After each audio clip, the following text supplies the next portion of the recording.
고등학교 3학년 26년 3월 모의고사입니다. 29번부터 34번까지.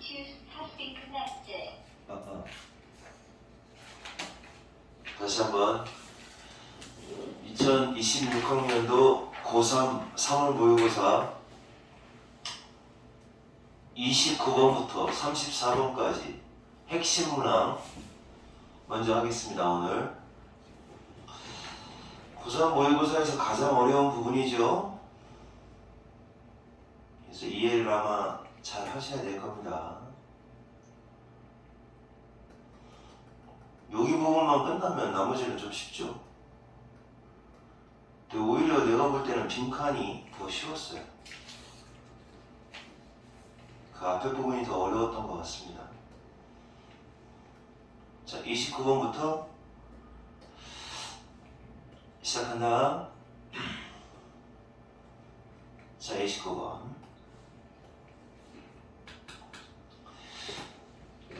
어법 문제 29번은 요거는 이제 그 다윈의 적자생존 진화론에 대한 내용인데 여기 좀 어려울 수 있어요. 그 이론을 뭐 생물에서 나오는 이론인데 어쨌든 inheritance 유전에 관한 내용이에요. 유전. 그래서 간략하게 먼저 내용 설명을 먼저 하고 들어가겠습니다. 그러니까 여기서 얘기하고 있는 건 뭐냐면 이런 방식이에요. 유전이라고 하는 건 상당히 컨저버티브하다라는 얘기를 해요. 보수적이다.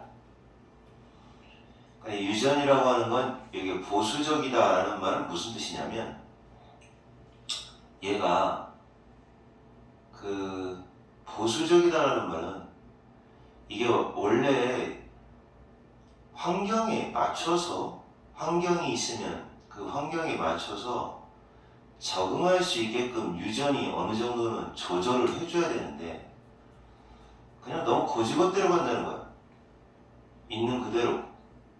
다시 말해서 환경이 어떤 다양한 환경이 될지에 대해서 고려하지 않아요. 그런 경우가 이제 보수적이다라고 하는 겁니다. 그래서 그러면 유전이 이기적인 유전자라고 하잖아요. 이 유전자가 환경을 고려하지 않는 보수적인 측면이 있기 때문에 어떤 식으로 하느냐면 그대로 그냥 유전의 형질을 그대로 전달을 해요. 그러면 이제 얘네들 어떻게 하겠어? 환경을 고려하지 않으니까 당연히 이 유전 형질로 그대로 계속 그 유전된 상태의 후손을 만들어내면 얘네들이 살아남지 못하게 돼 있어요. 그러면 이제 살아남지 못하게 되니까 어떤 방식을 사용하느냐? 많이 나와요. 초과 번식을 한다는 얘기예요.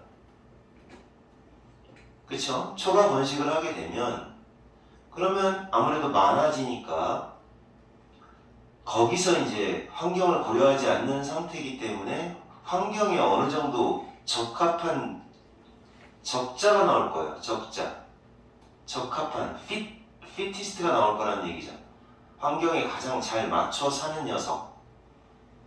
요 녀석들만 생존할 수 있게끔 되는 거죠. 물론 이 적자 생존이라는 말은 안 나와요. 여기서 얘네만 생존을 하고 나머지는 이제 뭐 죽는 거죠. 뭐 많이 죽더라도 많이 나오면 된다. 유전이 선택한 방식입니다. 그래서 요 얘기가 요 개념으로 진행이 됩니다. 그래서 얘네들이 선택한 방식은 아주 굉장히 많은 수를 낳는 방식을 선택을 하게 됩니다. 그래서 이제 그림에도 보면 여기 이제 토끼 그림이 나옵니다. 그래서 원래 유전이라는 게 보수성이 있기 때문에 많이 낳자 이렇게 합니다. 그러면 얘네들 당연히 많이 낳으니까 자원은 제한적이고 번식을 엄청나게 많이 시켰기 때문에 당연히 죽는 놈들이 많겠죠. 그리고 살 수 없는 것도 많고, 그리고 유전이라는 건 앞으로 어떻게 될지를 모르기 때문에 많이 낳는 방식으로 선택을 하게 됩니다. 그래서 이 보수적이다, 컨서버티브하다라는 표현이 이제 여러분이 잘 이해를 하셔야 되는 부분이에요. 자, 진행해 보겠습니다. 다윈은 이렇게 이해하고 있다라고 했습니다. 자, 다윈은 뭐라고 이해하느냐? 유전이라고 하는 게 보수적이기 때문에, 자, 그 요 말이 잘 중요하다고 그랬죠. 유전이라는 건 꼰대야, 꼰대. 유전은 꼰대야. 그러니까 이제 의미상으로 봤을 때 inflexible하다, 융통성이 없다 이거야. inflexible하다 이렇게 생각을 합니다. 융통성이 없기 때문에 투부정사하는 게 본성이다라고 합니다. 그 생명체, 유기체의 본성에 이런 게 있다는 거죠. 환경에 그 자신을 강요를 합니다. 환경에 강요를 한다. 이건 이제 적응이 아니라 그 스스로를 강요한다. 적당히 타협 보고 그렇게 해서 적응해서 사는 게 아니라 그냥 막 부딪히는 거예요. 죽기 아니면 살기로. 적합한 놈은 살 거고 적합하지 않은 놈은 죽을 겁니다.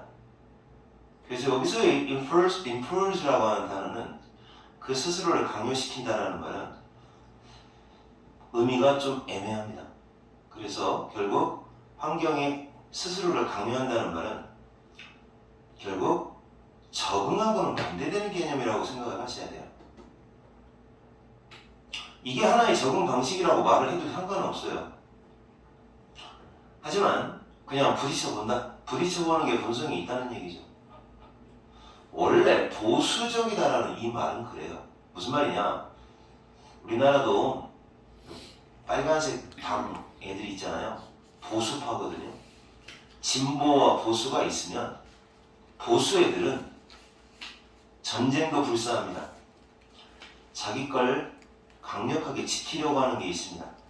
그래서 융통성이 좀 없고 그냥 막 부딪히는 거야. 자, 결국 보수성 때문에 본성이 뭐가 되느냐면 스스로를 환경에 강요를 하고, 그리고 비슷하지만 이렇게 변이가 가능하다. 여기서 이제 변이가 가능하다는 말을 살짝 다른 말로 바꿔주는 게 좋을 것 같아요. 변이가 가능하다라는 말은 다양한 자손을, 그죠? 매우 비슷하지만 변이가 가능한 후손을 환경의 어떤 본성, 이 본성에 아무 상관없이 고려를 안 하는 거죠. 환경을 아무 고려를 안 하고 이런 후손들을 잔뜩만 생산을 한다는 얘기죠. 번식만 잔뜩 합니다. 그죠? 그래서 이제 이 정리를 하면 유전이라고 하는 게 보수적인 녀석이기 때문에 적응하는 게 아니라 강요를 합니다. 스스로를 환경에 부딪힌다는 얘기죠. 부딪혀. 고려를 안 하는 특성이 있다라는 걸 다윈이 이해하고 있었다고 합니다. 상당히 어렵죠. 그런 개념이고, 자, 나아가 게다가 그는 또 깨달았죠. 그러다 보니까 어떻게 되냐, 이러한 근본적인 어거니즘, 유기체의 본성의 근본적인 측면이 암시하고 있는 건 결국 그럼 어떻게 하겠어? 많이 낳는 거죠. 번식의 초과, 많이 낳는 겁니다. 번식 초과를 의미하게 된다. 그죠? 그 다음에 어거니즘은 여기 with 나오고 명사 나오고 ing나 ed가 나오는 부대 상황은 해석할 때 그리고 주어는 동사한다, 이런 식으로 번역을 해주세요. 그게 기법입니다. 그리고 유기체들은 루틴리하게 통상적으로 보다 많은 그 자손을 생산해내게 된다. 누구보다? 그들을 먹여 살릴 수 있는 자원이죠. 자원이 있는 것보다는 더 많이 생산하게 된다. 생존 전략이죠. 그러니까 딱 그 환경에 적응할 만한 갖춰진 놈들을 낳는 게 아니라 그냥 많이 낳아야 돼요. 그 중에서 이제 살아남는 놈은 살아남겠고 살아남지 못하는 놈은 못하겠지 라고 이렇게 강성으로 가는 겁니다. 컨서버티브하게 가는 거죠. 많이 낳는 비법을 쓰게 된다. 그 생존하려는, 원래 이제 여기는 이 부분은 3번 4번 문장은 이게 이제 그 기본 배경 지식을 설명하는 겁니다. 원래 생존이라고 하는 거의 필요성은 그 필요한 자원을 사용하는 그 능력이 그 자원을 사용할 수 있는 기회와 보완이 되어야 한다. 말만 어렵지 별거 아닙니다. 그러니까 다시 말해서 먹고 살 그 식량과 먹을 수 있는 그 기회가 거의 보완되어야 한다. 같아야 되죠. 먹을 수 있어야 되죠. 100마리의 토끼가 있으면 100마리가 먹을 만한 풀이 있어야 그게 이제 생존이 된다는 얘기죠. 생존의 필수 조건입니다. 생존의 필요성은 그렇게 두 가지가 딱 맞아야 되는 건데, 그러나 필요성이라고 하는 것과 기회와 생존하는데 필요한 욕구, 필요한 것들이니까, 그죠? 필요한 것들과 먹을 수 있는 기회는 안 맞는다는 거죠. 원래 일치하지 않게 돼 있어요. 원칙적으로 이게 원칙입니다. 그런데 그럼 이제 초과해서 낳는 이유가 뭐냐? 그럼 이제 이걸 연결을 시키면 유전이라고 하는 건 주변 환경을 이용하는 거죠. 근데 착취한다 뭐 이런 뜻으로 마구마구 이용하는 거야. 이용하는 그 능력을 유전이 생산을 한다. 하지만 그게 환경과는 무관심한 방식이야. 환경을 고려하지 않는다는 얘기죠. 환경과는 무관심한 방식으로 그 능력도 역시 유전이 물려주는 거죠. 유전적으로 물려준다. 됐어요? 여기까지? 자손은 또 자손 입장에서 보겠습니다. 자손은 그 환경의 본성을 예측을 못한다. 앞으로 이제 지구의 기후가 어떻게 되겠지, 먹을 게 더 많겠지, 어쩐지 이런 건 다 몰라요. 모르죠? 그들은 이제 그 환경 속에서 그들은 스스로를 어떤 상황에 처한다는 얘기죠. 어떤 상황에 처하는데,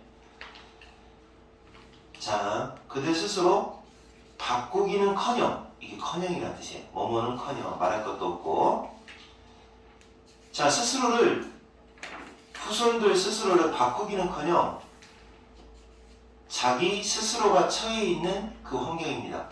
바꾸지는 절대 못하죠. 환경을 어떻게 바꿔요? 그리고 처해 있는 그 환경의 본질을 예측을 할 수가 없다는 얘기죠.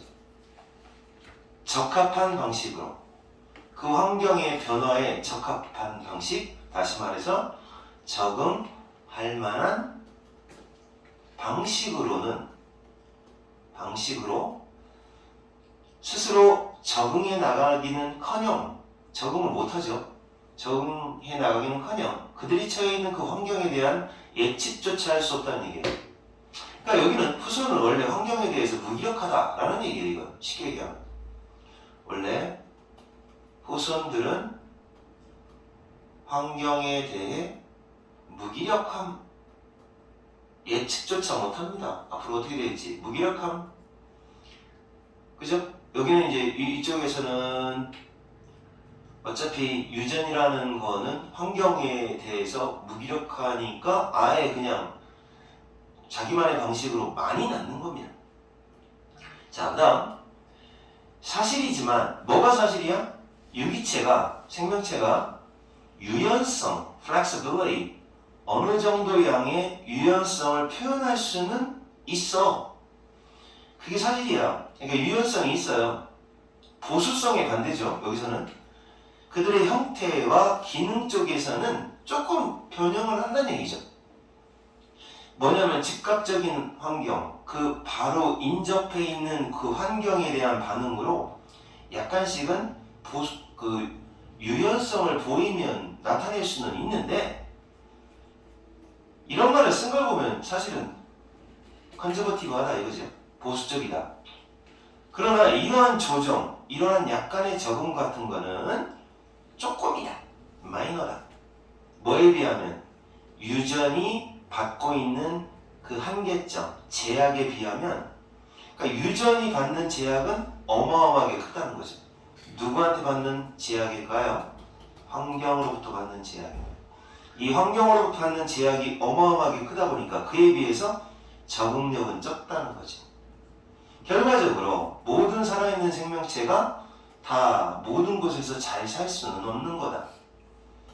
그래서 결국 유전이라고 하는 녀석은, 인헤리턴스라는 녀석은, 자, 환경이라고 하는 외부 요소에 대해서 어떻게 한다?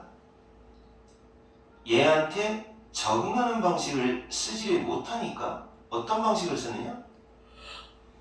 지 나름대로의 보수적인 방식으로 밀어붙이는 거죠. 보수적인 방식이 바로 뭐다? 많이 낳는 겁니다. overrun. 어렵죠? 알아들었냐? 자, 이렇게 나와 있습니다. 그래서 이런 독해가 좀 어려울 수 있으니까 이거는 내용 자체가 너무 어려우니까요. 쌤이 쉽게 번역을 한 번 더 해줘 볼게요. 그런데도 내용 자체가 어려워서 이해 안 될 가능성이 높고, 자, 여기서 여러분이 개념적으로는 이렇게 알아야 됩니다. 봐봐. 유전이라는 건 컨저버티브해. 보수적이야. 다시 말해서 어떤 자기만의 어떤 유연성이 없다는 얘기예요. inflexible하다. 근데 유연성이 없다는 건 얘가 일부러 그러는 게 아니에요. 어쩔 수 없는 거예요. 환경에 대해서 이겨내지를 못하니까 어쩔 수 없는 거거든요. 이게 얘가 선택한 방식인데, 그래서 보수적인데 환경을 고려하지 않습니다. 그래서 얘가 선택한 방식이 초가번식이에요. 많이 나와라. 그리고 그 후손들 중에 그나마도 그 무시무시한 환경이라는 신과 같은 녀석하고 싸워서 이기면 사는 거고, 못 이기면 못 사는 거다. 그러니까 아무데나 다 적응하고 살 수는 없는 거다 라고 결론을 내요. 이게 다윈이 깨달은 내용이라고 하는 겁니다. 어느 정도는 알겠어, 상아야? 근데 좀 많이 어렵지? 내용이 어려우니까 한번, 그러니까 한 3번만 읽어보면 대충 그런 얘기구나 하고 할 것 같아요. 근데 지금 봐봐요. 선생님이 그냥 글 읽듯이 쭉 한번 읽어줄게. 봐요. 자, 이제 핵심적인 것만 설명해 주겠습니다. 자, 유전이라는 게 원래 애가 융통성이 없어. 그래서 부딪혀. 환경에 부딪히는 게 원래 본성이야. 그래서 그리고 많이 나. 비슷한 자손을, 환경하고 상관없이 비슷한 자손을 많이 나. 그게 유전의 본성이야. 그리고 이러한 근본적인 성향이 있잖아. 이런 그 유기체의 유전이 가지고 있는 본성은 결국은 뭐 다산, 번식기에서 많이 낳는 방법을 많이 낳는다는 뜻이 되는 거고, 유기체는 그러다 보니까 먹을 수 있는 식량보다 자손을 더 많이 낳는 상황이 생겨. 자손이 더 많아. 먹을 건 없고. 원래 생존하려면 꼭 필요한 것이 뭐냐면 자원을 사용할 수 있는 능력이 있어. 이 능력이 먹을 기회, 환경이 제공하는 먹을 기회와 딱 맞아야 된다는 거거든. 근데 필요한 거하고 먹을 수 있는 기회하고 안 맞는 경우가 많지. 유전이라고 하는 건, 그래서 유전이라는 건 환경에 대해서 잘 적응할 만한 그런 능력을 주긴 줘. 근데 환경을 무관심한 방식으로 줘. 그러니까 환경을 이겨내지 못하니까 그냥 환경 쪽에 환경 모르겠어 라는 방식으로 그냥 어쨌든 이 주변 환경을 적응할 수 있는 그 정도의 능력은 주는데 모르겠어 하는 방식이야. 또 있어. 자손 입장에서 보면은 어때? 자손은 그러니까 다시 말해서 좀 무기력할 수밖에 없어. 왜냐? 이러한 환경에 대한 어떤 변화에도 적합한 방식으로 스스로를 바꿔 적응한다는 거죠. 적응은커녕이고 처해 있는 그런 환경의 본질 예상조차 못하는 무기력한 존재가 자손이에요. 그래서 사실 유연성을 약간은 표현한다라고 볼 수는 있어. 그러니까 다시 말해 적응력이 조금 있다고 하는데 근데 그건 별거 아니야. 조금밖에 없어. 그에 비해서 유전이 받고 있는 환경적 제약이라는 건 어마무시해. 그 환경이 거의 신과 같은 존재죠. 결과적으로 모든 생명체가 다 모든 곳에서 살 수 있는 건 아니지 라고 결론을 내는 거죠. 그래서 오죽하면 그래서 이 사람이 결론을 내는 게 이제 다윈이 마지막에 얘기하는 거예요. 유전은 미약한 존재입니다. 환경이라는 어마무시한 녀석한테는 나름의 적응하는 방식이 되겠고요. 공룡 같은 경우는 환경에 의해서 멸종했잖아요. 운석 충돌설 이런 거 얘기 있죠. 그 얘기입니다. 자, 조금 많이 어려웠어요. 동영상 몇 번 보면 더 이해 잘 될 겁니다. 정리를 꽉 하셔야 돼요. 이 만화가 조금의 이해를 도와주기는 하는데요. 이건 AI를 이용해서 내용을 살짝 정리한 것 같은데 자기만의 이해가 필요할 것 같습니다. 자, 그래도 살짝 이해하는 데는 도움을 줍니다. 네. 자, 그 다음에 두 번째 30번 갑니다. 오늘 유전 얘기 다음으로 이제 요것도 역시 약간 철학적인 얘기가 되겠어요. 요거를 살짝 선생님이 내용 정리를 먼저 해줄게요. 개인적인 어떤 독특함이 추상적인 거하고는 완전 반대잖아요. 그래서 이게 뭐냐면 선생님이 살짝 정리를 해줄게요. 인간의 그 뇌는 어디다 정리할까? 자, 두 번째 이렇게 보겠습니다. 이게 이제 원래 어떤 공통 개념을 갖다 이게 추상화를 하죠. 개념적으로 추상화를 시킨다. 이 말은 무슨 말이냐면 추상의 반대가 구체잖아요. 구체. 개별적이다. 구체. 그래서 이게 개념적 추상화라는 게 공통점이 같은 녀석끼리 같은 범주 안에 집어넣는다라는 얘기거든요. 그러니까 다시 말해 여기 설명하는 건 사과 여기는 설명은 안 나와요. 사과, 배 이런 것들이 이제 구체적인 거라고 하면 이걸 공통적으로 묶어서 과일 이렇게 하는 게 개념적 추상화라고 볼 수 있는 거예요. 과일이라는 범주 안에 다 집어넣는 거죠. 이거는 이제 알기 쉬운 거고 좀 모든 개념들도 다 마찬가지죠. 개념적 추상화, 일반화 다 비슷한 말이에요. 자, 이게 개념적으로 추상화를 하게 되면 사실은 개별적인 독특함이 있는데 개별적인 독특함이 이게 이제 개별적인 독특함이 간과된다, 무시된다 그럴 수 있어요 라고 얘기하는 거예요. 두 개 내용이 알겠죠? 그러니까 다 묶어버려.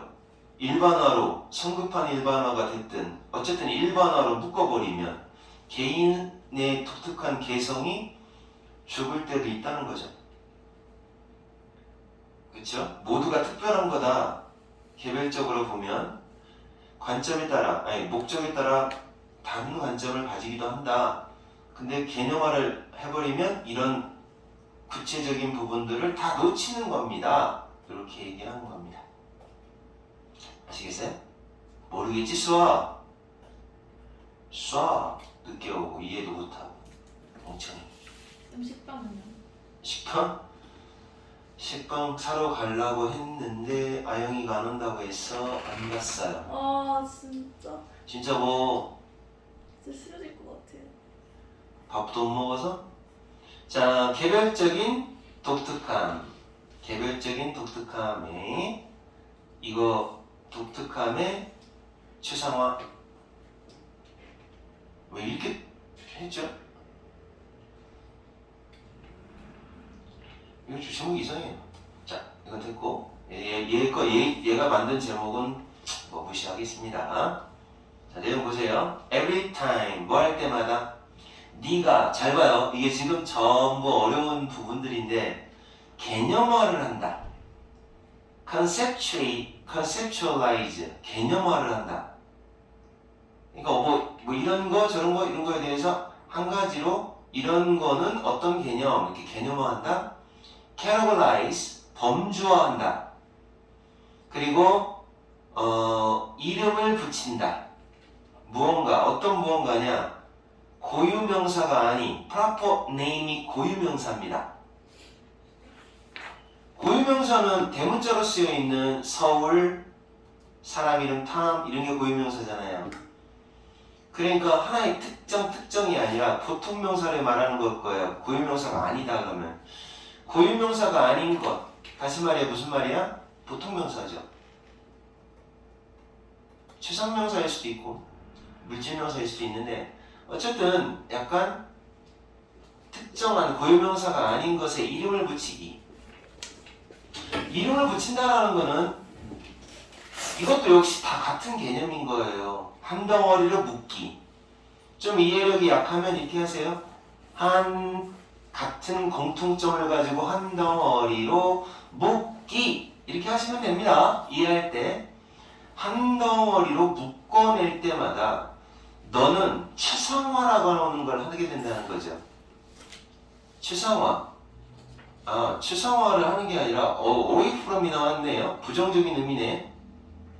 그럼 어떻게 되느냐?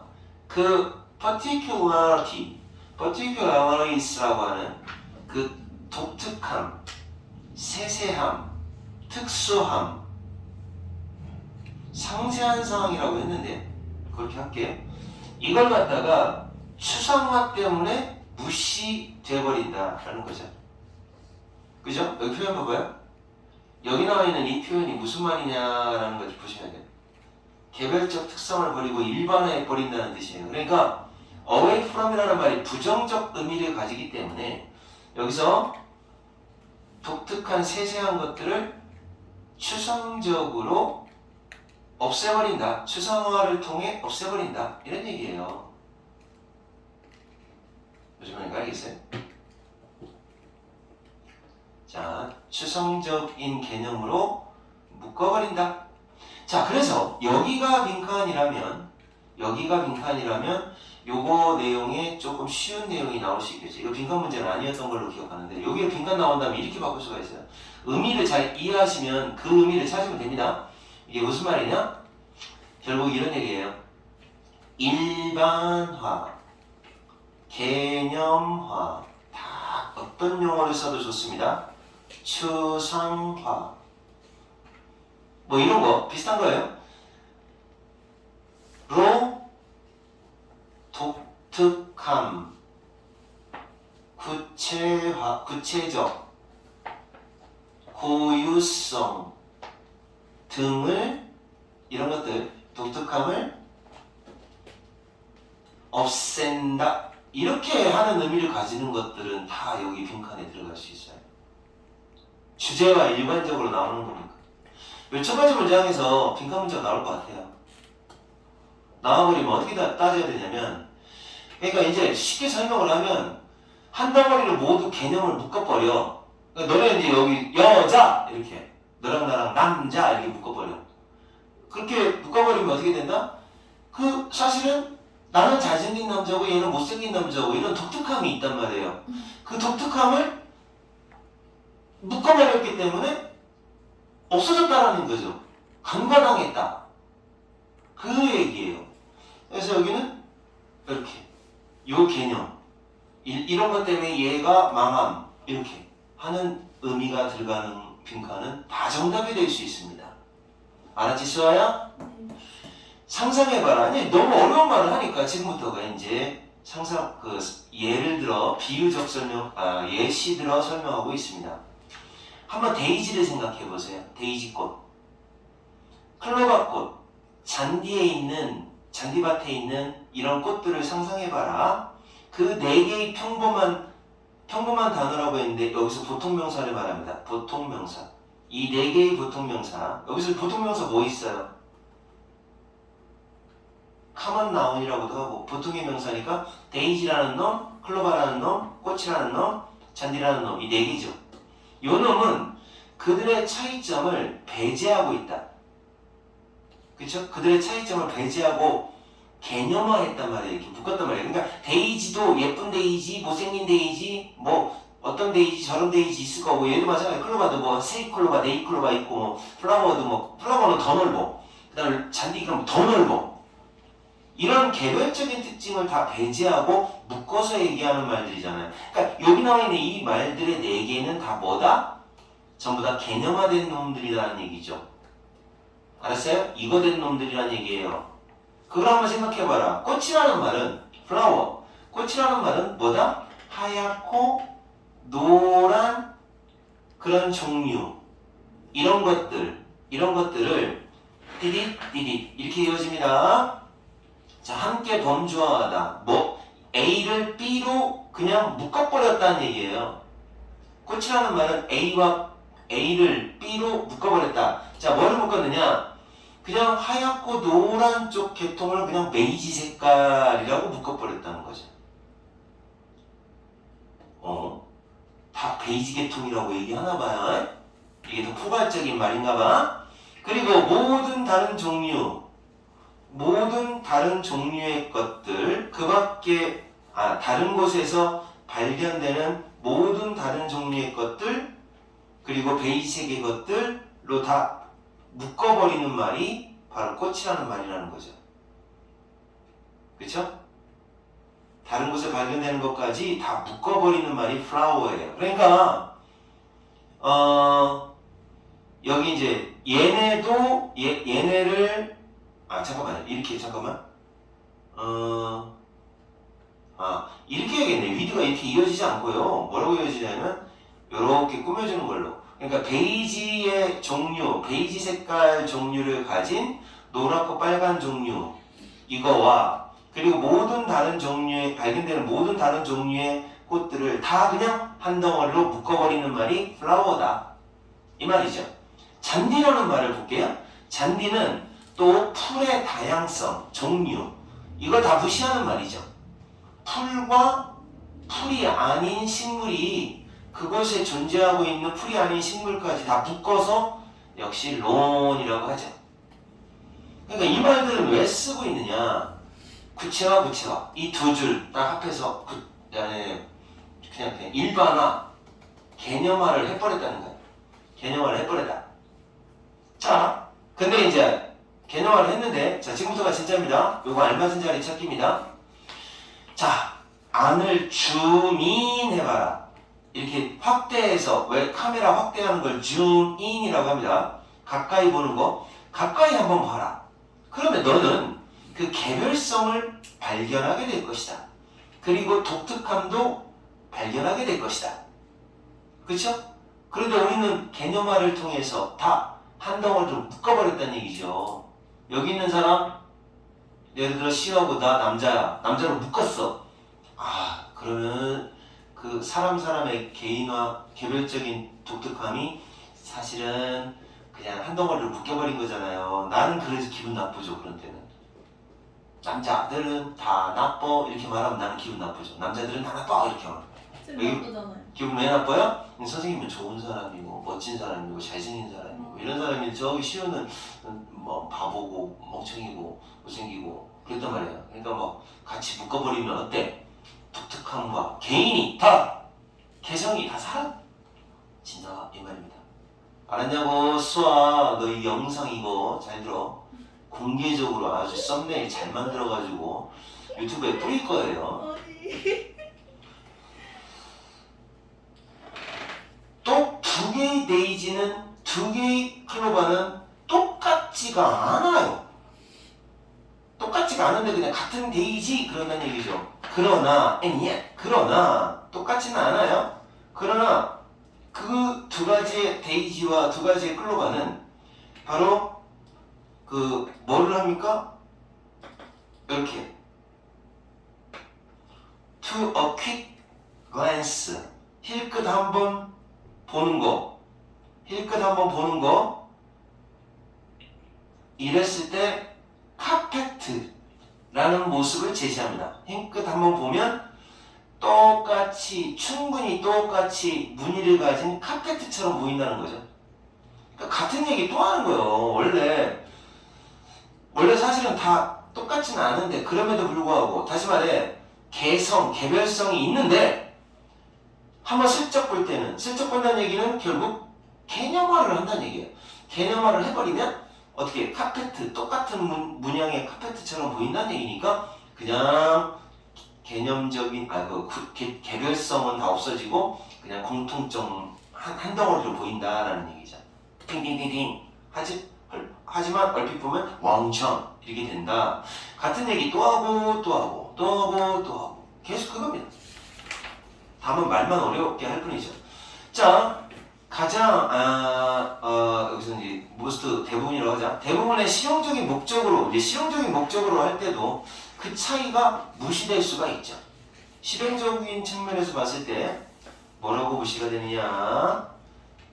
데이지 체인을 만든다거나 그 다음에 선베딩 이거 일광욕을 한다거나 등등등 이런 거를 할 때도 그 차이점이 무시되는 경우가 차이점들이 무시될 수가 있죠. 그럼 무시돼도 돼요. 어차피 뭐 데이지 목걸이 할 때 데이지 꼬시기만 하면 되고 선베이딩 할 때는 그냥 뭐 그 개별적으로 어떤 꽃이 있는지가 별 상관이 없지 않습니까? 그 무시가 될 수도 있다. 그러나 무시가 될 수는 있지만 그러나 무시가 안 된다 이런 얘기죠. 언제는 무시가 안 되느냐? 스포츠 스타디움의 그 관리자가 그라운드 키퍼 그 잔디 관리하는 사람한테는 그 이제 이 장소는 어떤 장소냐면 이 스타디움이라는 게 자 그 무대 있잖아요. 여기 컨티뉴스 구성 요소가 되는 잔디와 그 잔디의 성장 단계 이것들이 정말 중요시되는 곳이거든요. 얼만큼 자랐나 잔디 길이가 너무 긴가 짧은가 이런 거 따져야 되는 그런 스포츠 스타디움의 관리자 입장에서 보면 안 그렇다는 얘기죠. 얘네들은 그 개별적인 요소들이 굉장히 중요하다는 거죠. 그러니까 똑같은 종류의 풀이라고 하더라도 이만한 풀하고 이만한 풀하고는 차이가 난다는 거죠. 구체적으로 개별적인 거를 소중히 여겨야 되는 분야도 있다는 거죠. 여기는 안 그렇죠. 뭐 일광욕 하는 데 있어서 뭐 잔디가 뭐 조금 풀이 더 길고 짧고는 중요하지 않다. 구체적인 것도 그만큼 중요하다. 자, 그리고 좀 더 무한한 마음으로 폭넓게 생각하는 겁니다. 무한한 마음. 그리고 무한한 기억을 가지고 각각의 어떤 이게 날이에요. 날. 풀의 날. 그러니까 풀립이죠. 풀립. 각각의 풀립. 얘가 주어입니다. 각각의 풀립. 얘가 주어고 얘가 동사입니다. 선생님 왜 S가 없어? 이거 조동사예요. S 없습니다. not이 붙으면 조동사예요. S 있으면 안 돼요. 그래서 각각의 풀립은 그러니까 그 나름대로의 독특한 삶의 이력을 가지고 있는 각각의 풀립은 그러니까 모든 다른 풀립들과 함께 공동 범주화가 될 필요가 없다는 거죠. 어떤 무한한 마음, 무한한 기억을 가지면 하나 그렇게 묶어버릴 필요가 없다는 거죠. 그냥 좀 이거는 그러니까 폭넓게 본다라는 게 아니라 아주 깊이 있게 본다라는 의미로 번역을 해야 되는 거죠. 깊이 있게 본다. 개별적으로 본다는 거죠. 그렇게 보면은 얘네들도 나름대로의 공동 범주화를 할 게 아니라 나름대로의 독특한 성질이 있을 수도 있다라고 보는 거예요. 있을 수도 있다. 개별화. 각각은 나름의 이름도 있어요. 여러분 한 명 한 명이 이름을 가지고 있는 것처럼 가질 수가 있는 거죠. 개똥 같은 철학이죠. 자, 그래서 결론적으로 얘기를 하면, 그러니까 여러분이 그걸 알아야 돼요. 이 독해에서는 도대체 이 얘기를 하고 있는지, 이 얘기를 하고 있는지, 요걸 갖다가 구분해 줘야 돼요. 한 문장씩 한 문장씩 구분해 주셔야 되고, 그리고 이 사람의 주장은 이걸 좀 강조하고 있는 거죠. 개별적인 독특함도 뭐 살려야, 주장이라기보다는 이것도 너무 지나친 범주화를 해버리면 이게 죽어버린다, 이렇게 얘기를 하는 거죠. 원래 이렇게 개똥 같은 철학 같은 얘기를 하고 있는 겁니다. 이해갔어요? 안 됐지? 너 그럴 줄 알았어. 자, 알겠습니까? 요거 역시 마찬가지로 좀 어려운 독해였고요. 자, 그리고 여기서 모르는 말 질문하세요. 싸 질문해. 있어요. 진짜로? 와우. 너는 없지 않잖아. 너 영상 한번 다시 보고도 모르겠으면 얘기해. 요거 이제 어려운 독해는 내가 볼 때는 조금 지나지 않았나 싶습니다. 자, 그 다음에 이제 30번 독해까지 하고 좀 쉬었다가 더 하겠습니다. 언제까지예요? 너가 울 때까지 할 거야. 너 몇 반이야? 저요? 10반. 3학년 10반 동대중고등학교 3학년 10반 이수아. 아트. 요거 독해 무슨 얘기인지 알아보겠습니다. 이거는 무슨 말이냐면, 여러분 예술이라고 하는 게 돈과 관련이 있어야 될까요? 없어야 될까요? 여러분 생각은 어떻습니까? 있어요. 있을 수도 있고 없을 수도 있고, 근데 뭐 어떤 사람은 순수 예술이다 그러면 돈을 주고 하는 게 순수 예술은 아니지라고 하잖아요. 근데 이 사람 얘기는 뭐냐? 현대의 예술은 돈을 추구하고 돈과 관련이 있다라고 얘기합니다. 이게 다예요. 돈과 관련이 있어야 프로페셔널이다 라고 해요. 그러면 여기 아니다. 그러니까 돈, 그러니까 상업적인 거죠. 상업적인 것과 관련이, 현대예술의 특징은 돈과 관련성이 있고 그래야 프로페셔널로 인정받는다라고 얘기하는 겁니다. 얘가 없다. 그럼 취미다. 취미에 불과하다 라고 얘기를 합니다. 현대예술의 특징이 돼. legitimacy, 정당성, 적정성이라는 뜻인데요. 자, 그래서 아트와 커머스, 상업과 프로페셔널, 이게 다 이렇게 적정성을 가진다. 정당성을 가진다. 다 이어져 있다라는 얘기입니다. 알겠어요? 그래서 이거는 이 개념이 하나 딱 잡혀있기 때문에 별로 어렵진 않아요. 상업성이, 커머스가 없는 예술은 취미에 불과해 라는 말이 있어요. 어떤 놈이 말한 건지 모르겠지만, 이 말들 굉장한 권위를 가지고 말해진 이 말들은, 그러니까 권위자가 말했나봐요. 권위자가 좀 그래도 예술적으로 아는 현대 예술가가 말했나봐요. 이 말, 자, 누구에게 한 말이냐? 누구에게 했느냐? 이거 파인아트가 예술이에요, 예술. 그냥 아트는 예술이라고도 하지만 기술일 수도 있거든요. 그래서 파인이 붙으면 예술이에요. 예술을 전공하는 사람들, 예술 전공생들, 4학년이에요. 졸업반. 예술 전공생들에게 한 이 말은 어떤 거냐? 자, 어떤 거냐면 이거예요. 자, 예술을 창조하는 사람들이 무시할 수는 없는 그런 종류의 말이다. 그런 종류의 말입니다. 그러니까 이 4학년 졸업반들한테 한 말인데, 예술을 만드는 사람 입장에서는 절대 간과 무시할 수 없는 그런 말이라는 거죠. 그러니까 지금 현대의 예술은 어차피 돈을 추구하고 있고 추구할 수밖에 없어, 이런 얘기죠. 우리는 이제 걱정을 하죠. 이 생각에 대해서 걱정합니다. 이런 걱정을 하겠죠. 순수파들은 만약 우리가 상업에 종사하지 않는다면, 그렇다면 전문가가 아니라는 건가? 그쵸? 아마추어죠. 이 사람의 생각대로 하면. 그리고 만약 우리가 프로페셔널이 아니라면, 그럼 우리 스스로를 예술가라고 부를 수 없는 건가? 부를 수가 있겠나? 뭐 이런 worry, 걱정이 생기겠죠.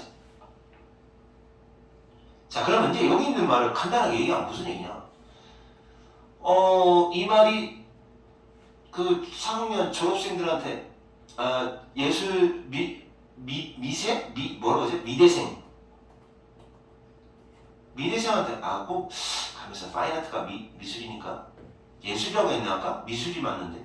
자, 미대생한테 한 말이야. 미대생한테 한 말이면은 야 그러면은 너 돈과 꼭 관련이 있다? 그럼 우리가 이제 거꾸로 생각하면 돈을 추구하지 않고 상업적으로 종사하지 않는다. 돈을 추구하지 않는다. 그 다음에 전문가가 아니란 얘기인가? 그리고 또 전문가가 아니라면 그러면 또 우리는 아티스트라는 말을 스스로 우리가 아티스트야라는 말을 못한다는 건가? 이런 생각이 든다는 거죠. 결국 맞아요. 맞다라고 결론을 냅니다. 모든 형태의 art, 예술은 본질적으로 by its very nature, 본질적으로 수량화가 될 수도 없고 돼서도 안 돼요. 그러나 작가들은 원래 수량화가 안 됩니다. 그러니까 다시 말해서 나 이번 달에 10개 팔았어, 20개 팔았어, 그런 거 있잖아요. 수치로 나타낼 수 있는 거. 모든 종류의 예술이 어떻게 수치로 나오진 않죠. 그럼 예를 들어 피카소는 작품 10개 만들었고 고흐는 작품 300개 만들었다. 그러면 이 사람이 수치적으로 더 크니까 위대하네? 이렇게 수치적으로 따지는 게 예술은 아니라는 거지. 하지만 작가들은 페이지와 단어들을 측정하고 그 다음에 시각 아티스트들은 캔버스, 완성된 그림들을 측정을 합니다. 자, 모두 뭐 하려는 노력 때문에 그래요? 뭐 하려는 노력? 자, 이러한 창조하려는 욕구를 필요 없고 정당화하기 위하여 생산적인 것처럼 보이려는 노력으로 숫자를 하나하나 따진다는 얘기예요. 수량화가 돼서는 안 되는데 이런 식으로 완성된 캔버스를 측정하기도 하고 그 다음에 작가 같은 경우는 몇 페이지 작성했는가를 자꾸 수량화를 한다는 거죠. 수량화해서는 안 되는 건데 원래 모든 예술 형태는 수량화해서는 안 되는 건데 그렇게 한다. 그런 예술을 위한 for 뭐뭐 sake 하면은 뭐뭐를 위한 이런 뜻이에요. 예술을 위한 그 창작이라고 하는 개념은 그러면 뭐로 여겨질 수가 있느냐? 절망적으로 로맨틱한 거라고 여겨지게 되죠. 절망적으로 희망이 없이 낭만적이기만 하다라고 여겨지게 되는 거죠. 예술을 위한 예술이죠. 예술을 위한 창작. 그리고 거의 옹호할 수가 없죠. 옹호의 여지가 없어요. 지킬 필요가 없을 정도가 된다는 거죠. 이거 이렇게 쓰지 마세요. 얘대로 하세요. 옹호의 여지가 없는 그런 거라고 할 수 있어요. 그러니까 이 문장, 여 문장, 그러니까 위에 거하고 연결을 시키면 어떻게 되느냐? 자, 여기 앞에 있는 거. 자, 원래 그렇다는 거예요. 원래. 근데 이제 사실은 원래는 말도 안 돼. 막 생산 많이 하는 게 예술을 개수로 따져? 그럴 순 없지. 예술만을 위해서 또 창작하는 거? 이것도 옹호할 수 없어. 자, 그러면 이제 결론 뭐라고 낼까요? 예술이라고 하는 건 그런 특성이 있다는 거예요. 이만큼 예술의 원리적으로. 그러면 자, 그 다음에 물론 근데 이게 지금 너는 이 논리를 하나 알아야 돼. 여기서 지금 애매해져. 이 어커스라는 말 이럴 때 쓰는 거야. 이렇게 나오는 구문 때문에 되게 이해 안 되는 문장 많거든. 자, 봐봐. 어떤 단락에서 이렇게 나오고 또 이렇게 나올 때가 있어. 이거 진짜 잘 알아놔야 돼. 수능 영어에서는. 이거 되게 논리가 개짜증나요. 그러니까 여기서 무슨 말이냐면 이게 지금 4번 문장하고 5번 문장에 대해서는 이게 지금 배경 지식을 설명하고 있는 거고 이 사람이 이 글에서 주장하고 있는 건 아니거든요. 배경 지식을 썼다는 거는 이 글에서 말하고자 하는 거에 도움이 되기 때문에 썼다는 얘기고, 그죠? 이 두 가지는. 근데 물론이라는 말을 언제 쓰는 거냐면 이렇게 쓰는 거예요. 이 앞쪽에 그 한참 주장성이 있을까 주장을 하고 of course 다음에 이 of course가 당연성을 강조할 때 쓰는 말이거든요. 당연성 강조할 때 쓰는 말이기 때문에 물론 이럴 수는 있어 하고서 그런데 진짜는 이거야 라고 이 주제를 말하는 때 이 of course를 사용해요. 그래가지고 앞쪽에서 먼저 그러니까 이제 이거 대놓고 얘기하는 거지. 그러나 이런 거지. 야, 수아는 당연히 예쁘지. 예쁜 거 인정. 오케이 인정. 근데 상아가 더 예뻐. 이런 거요. 느낌적으로 이게 이 문장은 절대 중요한 문장이 아니에요. 여기 나와 있는 말은 이렇게 하고 나서 얘가 나오잖아요. 그러면 요거는 그냥 상대의 이제 이거 대화를 얘를 나눌 때 상대가 그래 물론 네 말도 맞아 하고 상대를 한번 올려요. 올려주고 나서 근데 내 말이 더 많이 맞아 라고 이 문장을 강조하고 싶을 때 of course라는 문장을 사용하게 돼 있어요. 이게 그래서 이 독해할 때 이걸 갖다가 이제 글 쓰는 사람들은 되게 많이 쓰거든요. 자, 그러니까 여기 of course가 들어가는 이 부분에서는 절대 주제를 찾으면 안 되게 돼 있어요. 원래가 헷갈려요. 여기 읽어보면 뭐래 앞에서는 뭐라고 얘기하는데 왜 여기서 이 얘기를 해? 이거는 그걸 버려야 돼요. 그러니까 원래는 자 그래서 이제 여기 버리지는 않을 건데 4번 문장에 그 느낌적으로 보면 4번 문장 보시면 원래 따옴표가 있잖아요. 생산적인 것처럼 보이려는 노력으로 막 이렇게 수량화가 해서도 안 되고 할 수도 없다. 원래는. 그리고 또 원래는 예술 그 자체로 생산하는 개념 자체도 절망적일 정도로 낭만적인 걸로 여겨지고 거의 방어할 옹호할 여지가 없는 그런 것으로 보이기는 해요. 자, 할 말 없다 이거죠. 옹호할 여지가 없다 라는 말은 그러니까 방어할 여지가 없다라고 해서 어떻게 방어가 안 되는 거죠. 그 말에 대해서는 할 말이 없다. 맞다. 인정.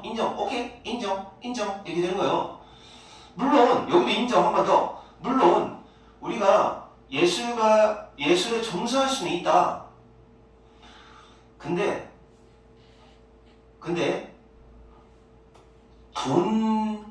돈으로 하는 게 더 낫다. 왜냐하면 그 돈을 위해 예술하는 것은 바로 성공의 유일한 기준, 척도이기 때문이다. 그러나 이렇게 됐죠? 근데 이제 이 사람 논리가 이렇게 가야 돼요. 나중에 해석할 때 이렇게 하세요. 돈이 더 낫다. 이렇게 얘 먼저 해석하세요. 돈 먼저 해석하는 게 더 좋아요. 그러나 얘가 더 낫다. 물론 단지 예술에 종사할 수는 있다. 근데 하고 이렇게 논리를 가야 돼. 근데 그 교수가 한 말 있잖아요. 앞에 뭐라고 했죠?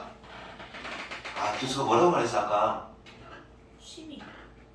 그 찻줄에 뭐라고 한 말 있잖아요. 그 말 잊어버렸어요? 뭐죠? 돈 없는 예술은 취미다 라고 말한 거 있죠? 근데 그 말은 그렇다면 의문문입니다. 의문문. 그 말은 그럼 단지 늙은 놈이 토크하는 그런 꼰대 같은 말인가? 그쵸? 아니라는 거죠. 그거에 대한 대답이. 단지 늙은 토커, 수다쟁이. 그러니까 정신없이 뭐를 반복하는 그냥 타이틀만 가지고 있는 뭔가 타이틀만 가지고 있는 꼰대의 말인가? 이 사람 말은 꼰대의 말인가? 그냥 생각 없이 문화적인 규범, 기대, 사실은 성공이라고 명명된 그런 성공이라고 이름 붙여진 성공한 사람이야 라고 명명된 그에게 붙여진 문화적인 규범, 기대 이것만을 반복하는 꼰대가 한 말에 불과할까? 이렇게 되는 거죠. 아니지 라고 이제 이 사람 말하지 않았을 뿐인데 아니지 이 사람 말도 일리가 있는 거지 맞는 거지 예술은 돈이지 이렇게 얘기하는 거예요. 서양 문화에서 거의 불가능하다 분리시키는 건 그러니까 같이 있어야 돼요. 분리시키는 게 불가능한 거니까 꼭 같이 붙어 있어야 돼요. 이 프로페셔널이라는 말하고 돈이라는 말 상업적인 거하고는 분리시킬 수가 없다. 서양 문화에서는 자본주의 사회 서양 문화권에서는 어떻다? 돈과 전문성은 같은 거다. 그래서 예술가는 돈 버는 능력에 의하여 정당화가 되는 것이다. 돈 버는 능력이 있어야 그 사람이 인정받는다는 얘기죠. 그러면 프로페셔널 아트라고 하는 건 그럼 뭐다? 결국 본질적으로 뭐다? 자본주의적 성격을 띈다고 보는 거다. 아시겠습니까? 자, 그래서 이 사람의 주장은 결국 결론만 딱 얘기를 하면 첫 번째 문장에 나와 있는 예술은 상업이다.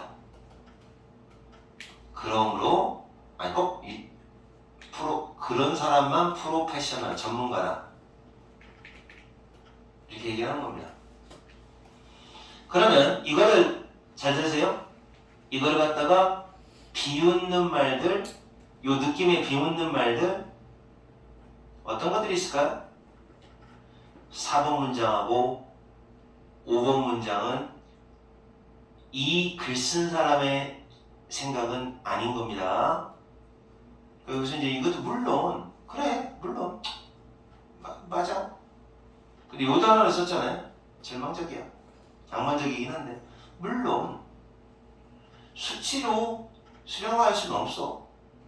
물론 다 인정 하지만 하고자 하는 얘기는 이거. 자, 그래서 이겁니다. 그래서 결국은 예술은 상업성과 자본주의의 속성을 가질 수밖에 없다라는 얘기입니다. 잠깐만 쉬었다 하겠습니다. 알았어? 쓸모가 없구나. 쓸모가 없어. 자, 이거 빨리 하겠습니다. 이제 32번, 33번, 34번. 자, 여기는 이제 전통적으로 어려운 부분인데요. 역사에 대해서 잘 모르는 사람들은 좀 이해할 수 없을 수도 있는데, 근데 이건 선생님이 한번 배경 지식으로 살짝 이걸 한번 얘기해 보겠습니다. 여러분, 역사라고 하는 건 기록으로서의 역사가 있고 사실로서의 역사가 있는 거 한국사 시간에 배우셨죠?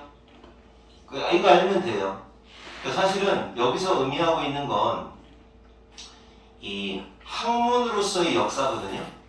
그랬을 때 기록으로서의 역사가 사실로서의 역사가 아니라 기록으로서의 역사를 이야기하는 그 기록으로서의 역사가 역사 교육을 시켜야 될 필요성에 대한 독해입니다. 기록으로서의 역사의 필요성, 그러니까 학문으로서의 역사라고 하죠. 자, 봅니다. 우리는 이해할 수 없다.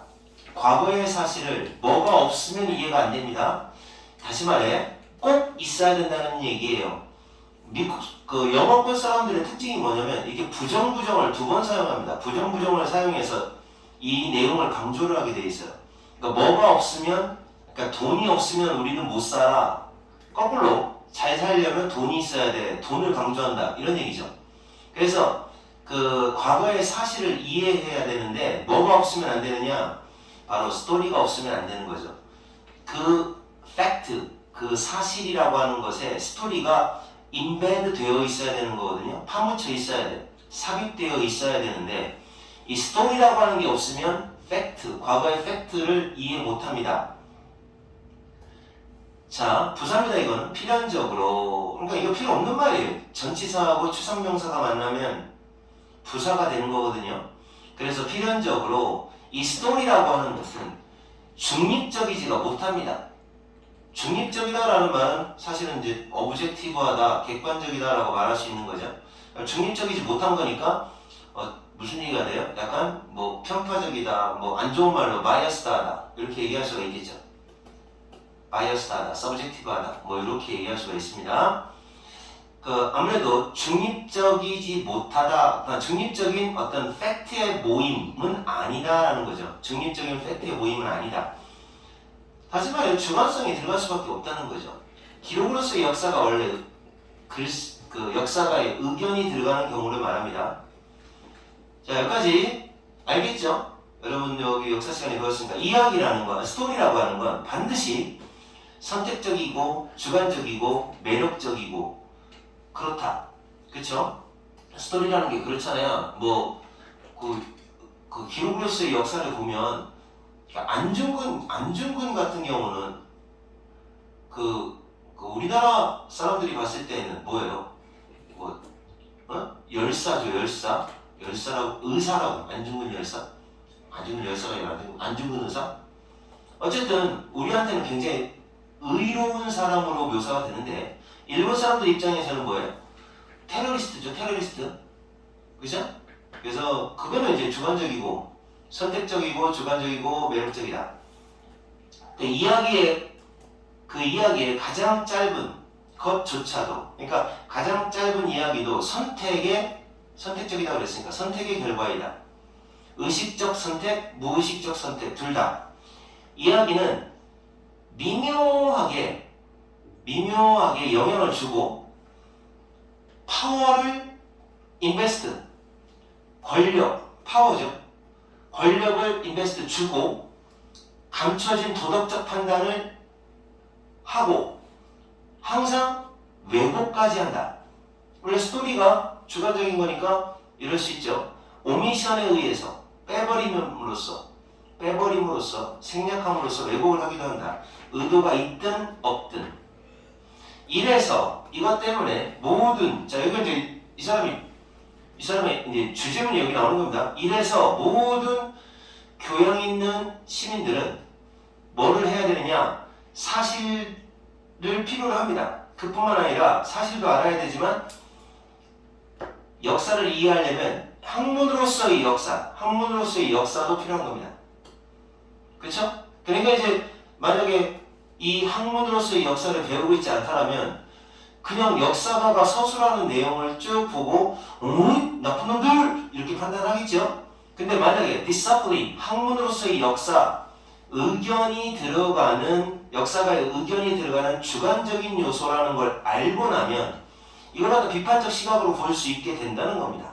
비판적 시각으로. 그래서 대부분의 사람들이 교양 있는 시민이 되려면 어떻게 해야 된다? 당연히 학문으로서의 역사를 배워야 된다. 이 말입니다.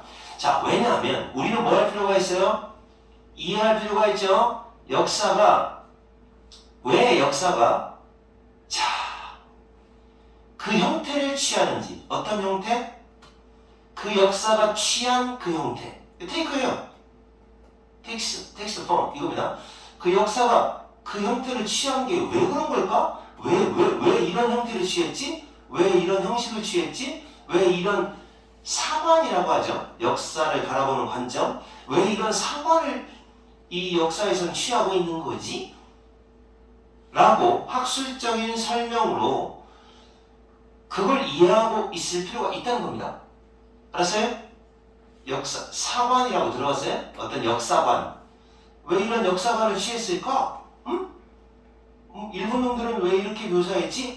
이 자식들 식민사관이네. 식민지의 뭐 그런 사관으로 보는 거구나, 이놈들. 뭐 이렇게까지 비판적인 어떤 생각을 가질 수 있게끔 하려면 학문으로서의 역사를 잘 이해하고 있어야 된다. 자, 그 다음에 이제 여기 디서플린드. 여기 이제 이게 여기는 규율이라고 하지만 여태까지 계속 학문이라고 배웠기 때문에 항이 아니고 학이야 원래. 학문. 어쩐지 느낌이 좀 그렇죠.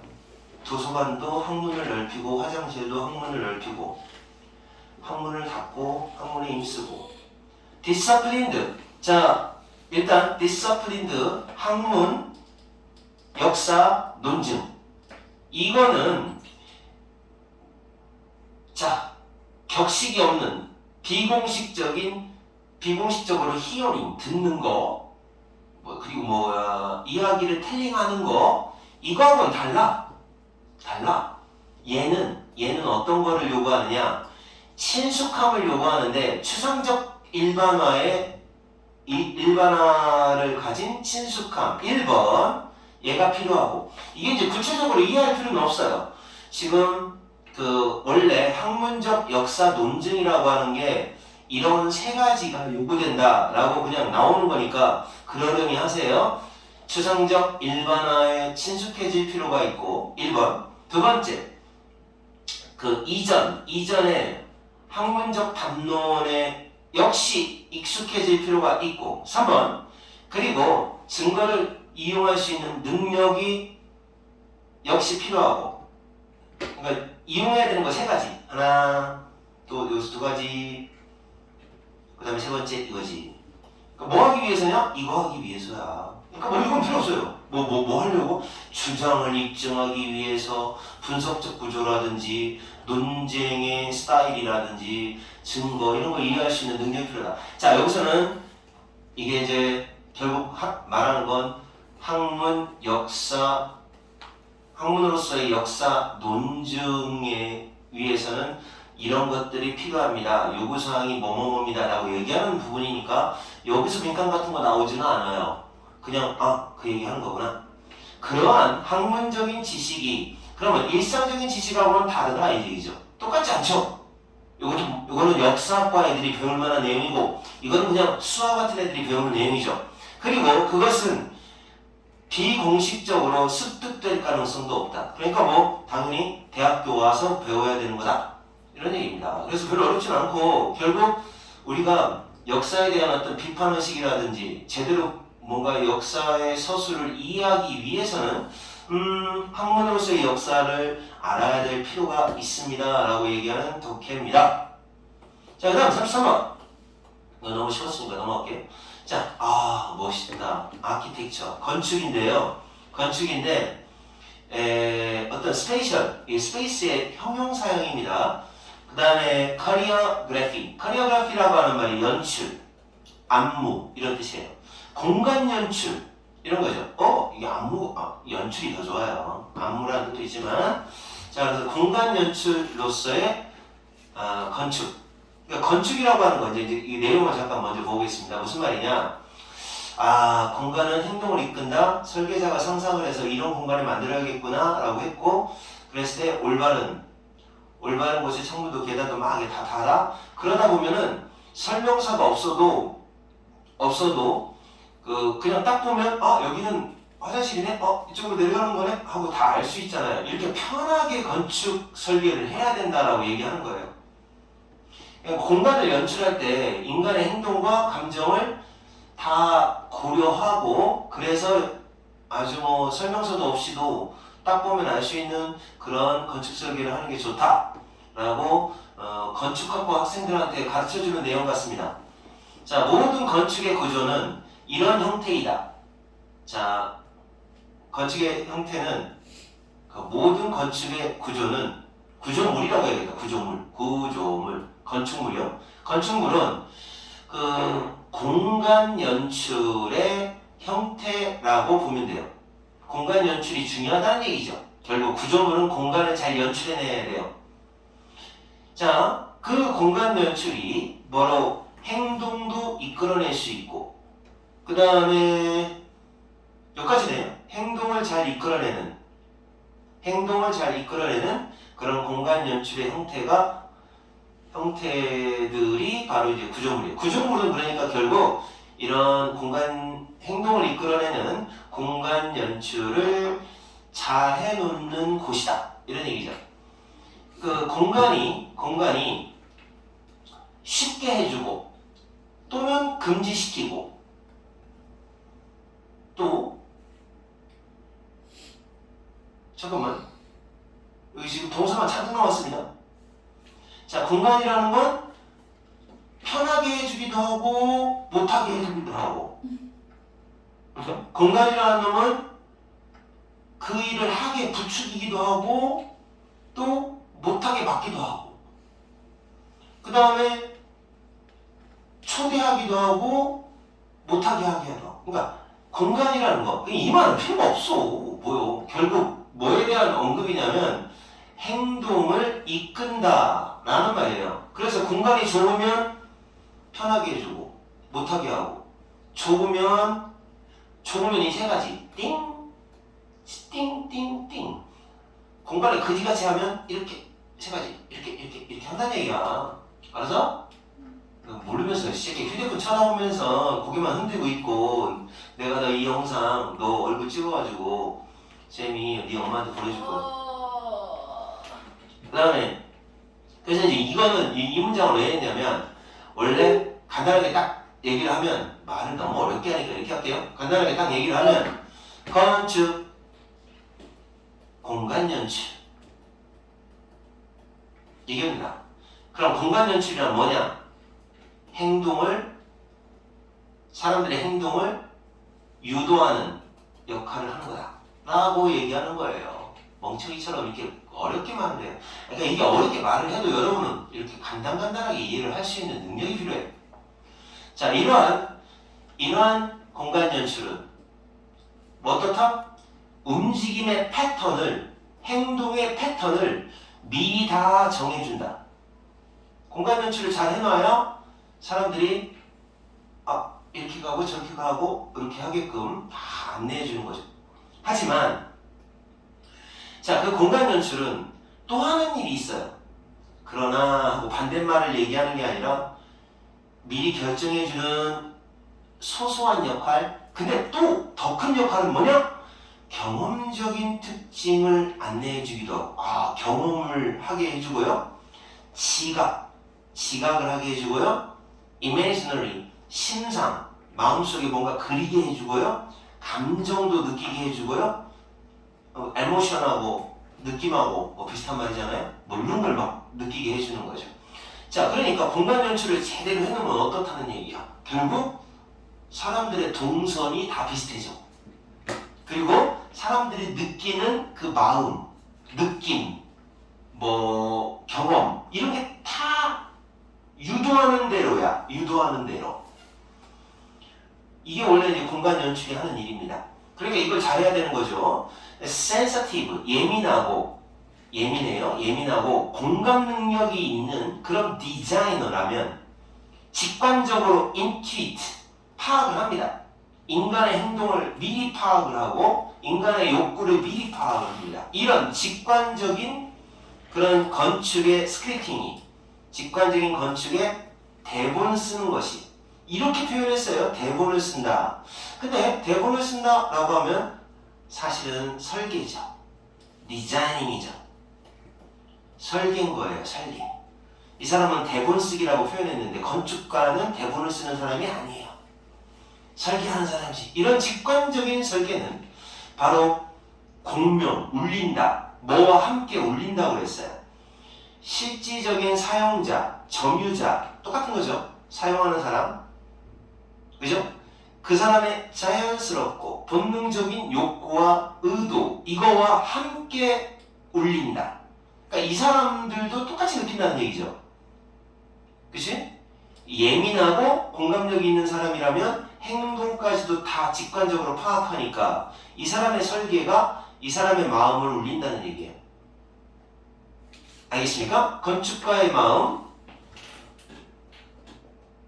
고객의 마음 이렇게 되는 거죠. 그쵸? 그러니까 이거는 딱 건축학과 들어온 애들한테 설명하는 그런 교과서 내용 같아요. 자, 하나의 집을 설계할 때 디자이너의 삶, 디자이너의 잠깐만요. 주어가 어디 있어?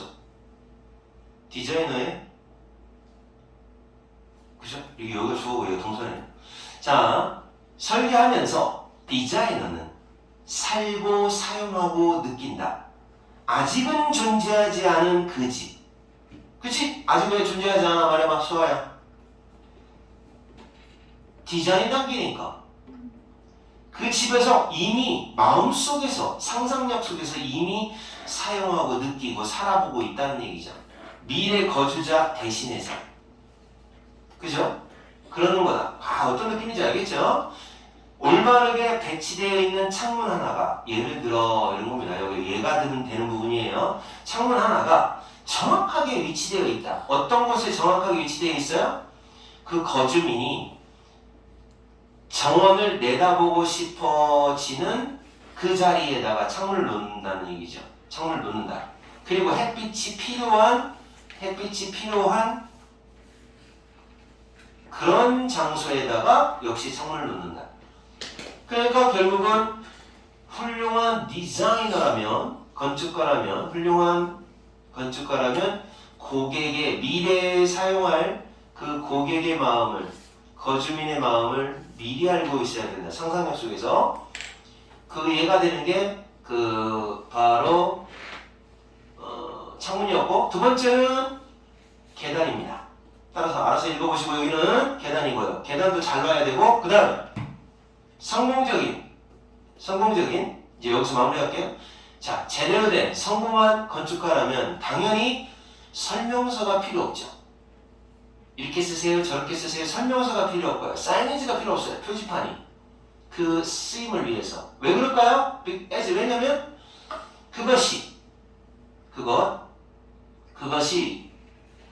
그것의 그 집이죠. 집 자체의 구조를 다 보여줘요.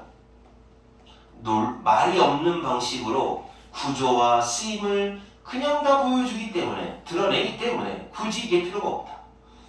심오한 그런 빌딩, 건물은 제대로 된 건물이죠. 제대로 된 건물은 인간의 몸과 정신의 행동의 확장판, 인간의 몸과 행동과 능력의 확장판이라고 볼 수가 있다. 여러분 그거 느껴요? 자전거를 탔어. 너네들 몸이 이렇게 생겼어. 근데 자전거를 타잖아요? 자전거를 이렇게 탄단 말이에요. 어쩐지 잘 그릴 수 있을 것 같은 느낌이 든다? 어쩐지 잘 그릴 수 있어. 자전거가. 어이씨. 이게 자전거 탔다고요? 그러면 너네 이거 알아? 여러분의 몸이 여기까지잖아요, 원래. 그런데 타면 이게 지금 여러분의 바디가 여기까지로 연장이 돼요. 이만큼으로 연장이 되는 거예요. 알겠어요? 제대로 된 건물이라면 몸의 행동이나 정신의 행동이 연장되는 느낌, 이 집도 내 몸의 일부야 라는 느낌이 들게 된다는 거죠. 알겠습니까? 내 능력의 연장판이야 라고 느껴지게 된다는 거죠.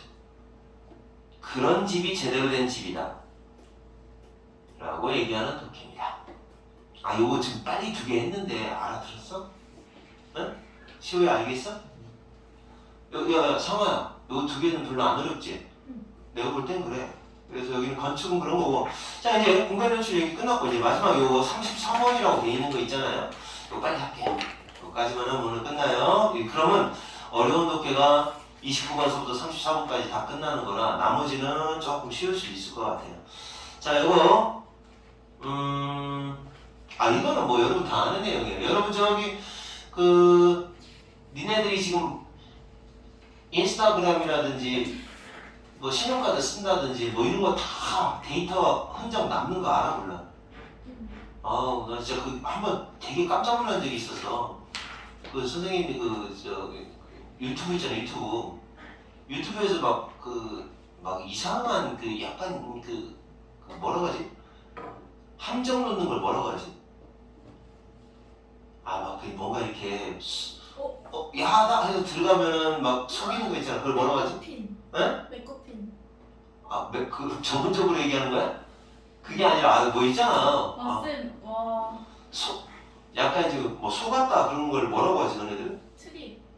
아니 그게 아니라 약간 하여튼간에 뭐라고 하는지 모르겠는데 하여튼 내가 야한 걸 눌렀어. 야한 게 아니라 이게 속이는 거 있어. 하여튼 아니 뭐 이런 식이 뭐 나오잖아요. 아니 누구누구가 호텔에서 이렇게 나오잖아. 이런 거 나오잖아, 이런 말. 아, 그럼 뭐 궁금하잖아. 와. 아니, 야밤에 도대체 무슨 일을 이렇게 해서 딱 들어가면 또 근데 아무것도 아니잖아. 아, 그런 거 있어. 아, 이거 뭐라고 해야지. 내가 말이 생각이 안 나서. 그래서 몇 번 들어갔어. 쌤 여기 지금 다 찍혔어요. 아, 들어가면 안 되냐고 궁금하잖아. 그래서 약간 속아가지고 딱 들어가서 그냥 별것도 아니야. 근데 뭐 이렇게 하는 거에 어떤 알고리즘 때문에 그 다음부터는 계속 이런 거만 뜨는 거야. 화면에. 와. 그 유튜브 영상 그 추천하는 걸로 뜨잖아. 아니 얼마나 많이 보았어. 뭐가 얼마나 많이야. 알고리즘 그거 한 세네 번만, 예를 들어 장항준 거 하나만 딱 찍어도 연속으로 나와, 요즘에는. 그래서 자기 관심사에 관련된 걸 막 넣는데, 그래서 또 어떡하다 보니까 더 깊이 들어가고, 진짜 이상한 거, 진짜 거짓말 안 하고 이상한 거 있어. 뭔데요? 어? 아, 있어. 무슨 뭐 야동인 것처럼 보이는 글. 야동글 있잖아. 막 그녀와 어쩌고 뭐 이런 게 있어. 막 되게 막 야시러운 말까지 다 그것까지 뜨더라 나중에는. 그리고 선생님이 이거 안 되겠다. 큰일 났다 그래가지고 계속 선량한 거 있지. 선량한 거로 계속 이제 계속해서 찍었더니 이제 그게 없어지더라고. 개망했어. 그때 그래서 선생님 웬만하면 이게 뭐야 어그로 끈다고 하나? 어그로 끄는 게 아니라 막 속이는 거 있잖아. 에? 별것도 아닌데 막 궁금증을 유발해서 막 야시러운 걸로 하는 거 절대 안 눌러요. 사실 조금 호기심이 가서 누르고 싶지만 참어. 너네 솔직히 그러잖아. 너네도. 아니, 저는 안 그래요. 너는 그럼 뭐가 많이 뜨냐 그럼 주로? 저는 먹방이요. 아, 그럴 줄 알았어, 돼지야. 그러니까 그게 다 뭐냐면 데이터의 흔적, 사회적인 위치를 규정한다. 그러니까 이제 이 독해는 이런 내용이야. 막 이렇게 데이터의 흔적이 남잖아. 그래서 그 사람만의 그 어떤 SNS상의 위치가 확정이 되는 건 이 데이터의 흔적 때문이다라는 거죠. 그러니까 선생님 같은 경우는 막 그냥 야한 걸 많이 찍다 보니까 나의 위치는 야한 놈 이렇게 규정이 되는 거예요. 그러니까 왜 좋아해? 야할 수도 있지. 와. 살다 보면 뭐 그런 거 아니야? 뭐 이렇게 너가 이렇게 도덕적이야? 네. 오늘도 지각한 주제네. 자, 행동적, 상호작용적인 데이터. 상호작용을 하다 보면 생기는 데이터, 행동하다 보면 생기는 데이터가 리코드가 되고 컬렉트가 되는 그런 너의 상호작용을 전체를 한번 다 생각해봐라. 그러니까 알겠죠? 그러니까 무슨 말이냐면 데이터가 지금 다 수집되고 있는 여러분의 인터랙션 전체를 한번 살펴보면 모든 트레이스, 흔적들이 바로 일종의 자원이 된다. 다 돈이죠. 그 돈이에요, 여러분 이거. 어? 여러분의 데이터 이거 다 돈이에요. 걔네들은 여러분이 사람들이 택시를 어디서 많이 타나, 뭐 많이 하나 이런 걸 다 빅데이터라고 하는 거예요. 이게 또 돈 되는 거예요. 정보가 돈이에요. 자, 그 자원은 일종의 자원이다 그랬는데, 잠깐만, 이것이 의미하는 건 얘라고 봐야겠는데, 얘라고 봐야 되는데, 그 모든 거, 이게 복수라서 안 되겠다. 얘라고 봐야겠다. 어차피 이거니까. 그 자원은 축적이 된다. 오랜 너의 기록된 행동의 역사 동안에 축적이 되고 선택하는 걸 통해서 축적이 된다. 자, 여러분 뭔 말인지 다 알 겁니다. 축적이 되고 그리고 모든 것에 남겨진 흔적을 통해 구축이 된다. 쌓인다는 얘기죠. 지어진다. 건설이 된다. 사회적인 SNS부터 신용카드 회사, 신용카드 그러니까 신용 보고하는 회사니까 신용정보회사라고 해야겠다. 신용정보회사에 이르기까지 모든 것에 다 남겨지는 흔적을 구축하고, 그러니까 또 있어요. 이거 말고 이건 진짜 해석할 필요가 있을까 싶은데 어차피 다 알잖아요. 뭔 말이에요? 시간 관계상 다 빼버릴게요. 이게 뭐냐면 뭐 이런 각종 기관, 각종 기관으로부터 그 흔적이 그대로 남는다. 그놈은 야 이게 34번이라는 게 믿기지 않아. 이런 독해가 34번이라니. 아 내가 생각할 때는 34번 되게 어려운데 근데 이제 이게 지금 독해가 쉽다라고 느껴지는 이유가 뭐냐면 여러분이 이 상황을 알아요. 그 전에 배경 지식이 있으니까 쉽다고 느껴지는 거예요. 원래 34번은 배경 지식이 있으면 쉬운데 배경 지식이 없으면 개 어려워요. 자, 그것은 포함한다. 잠깐 진지해지겠습니다. 자, 앞으로 여러분 이거 해석 진짜 잘 하셔야 돼요. 잘 봐요. 이거 해석 한번 해봐. 그것은 얘가 뭐라고 했나 봐봐. 그것은 멍청이처럼 해석했을까요? 그것은 incorporate 포함한다. 어디 있어? 포함한다. 그렇죠? 그죠? 이렇게 해놓고서 여러분의 사회 관계망에 있는 어떤 가치 이렇게 하면 안 돼요. 여러분의 사회 관계망에 있는 어떤 가치든 다 포함한다. 이러잖아요. 이러지 마세요. 봐봐요. 지금부터 whatever라는 말 뒤에 명사가 나오고 나서 주어 동사가 나오는 상황이면 이런 상황이잖아요. 그러면 이 whatever를 뭐라고 부르느냐? 복합 관계 형용사라고 불러요. 이럴 때에는 반드시 older 명사 that 요렇게 바꿔야 돼요. 뭐뭐하는 모든 이라고 해석을 해야 돼요. 뭐뭐하는 모든 이렇게 해석을 해야 된다고. 알았습니까? 이 상황이 그런 상황이에요. 너의 사회적인 네트워크에 있는 모든 가치를 다 포함한다. 이 사람은 참 친절하다. 이렇게 잔뜩 얘기했잖아. 앞에서 뭐라고 얘기했지? 자, 흔적으로 이 트레이스, 흔적으로 그 자원이 흔적으로 구축된다라고 잔뜩 여기 설명을 해줬잖아. 친절하게. 그래놓고도 사회 관계망 속에 있는 모든 가치까지 다 포함한다. 그 외에도 또 설명을 또 했어. 똑같은 거. 이거 말고도 하여튼 엄청 많아. 이렇게 얘기하는 거죠. 그죠? 예. 너의 신뢰성, accountability, 책임감, 세상에 있는 책임감, 신뢰성의 종합적인 그런 measure, 종합적인 어떤 측정치까지 다 포함해서. 이거 너무 자세해요. 그러니까 이 상황 문장은 솔직히 필요가 없어요. 그러니까 앞에 다나무, 진짜 다나무, 왕창 다나무 이게요. 다나무, 흔적나무 이 얘기를 갖다가 계속 하고 있는 거예요. 알았습니까? 그래서 이제 whatever 같은 문법만 좀 신경 써서 보면 되고. 자, 다양하다. 이번에는 많다고도 했는데 다양성. 다차원적이고 다양하고 그렇습니다. 그 남는 흔적은 다양하고 다차원적이고 물론 모두 다 수집되는 건 아니죠. 단 하나의 장소에 수집되는 건 아니고 그 다음에 단 하나의 양으로 압축되어 있는 것도 아니에요. 그러니까 여러분이 흘린 그 정보들, 그 흔적들이 전부 어디로 간다? 한 장소에만 있는 게 아니라 팍팍팍팍팍 다 퍼진다는 얘기죠. 하지만 원칙적으로는, 자, 이론상으로는 한 장소에 모일 수도 있다. 이 얘기는 왜예요? 퍼지는 건 아니래요. 자, 일단 몇 개의 벡터는 뭐 여러분 혹시 기하와 벡터라는 과목 배웠으니까? 수학 시간에 안 배웠어요? 그럼 그냥 양이라고 하세요. 그러니까 일정 양의 정보가 필요할 수도 있다.